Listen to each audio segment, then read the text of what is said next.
వరలక్ష్మి. కాళ్లకు గజ్జెలు కట్టింది, మెడలో హారము వేసింది.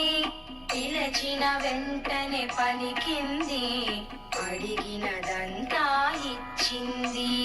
సాయంకాల సమయములో సంధ్యాదీపారాధనలో వచ్చును తల్లి మహాలక్ష్మి, వచ్చును తల్లి వరలక్ష్మి.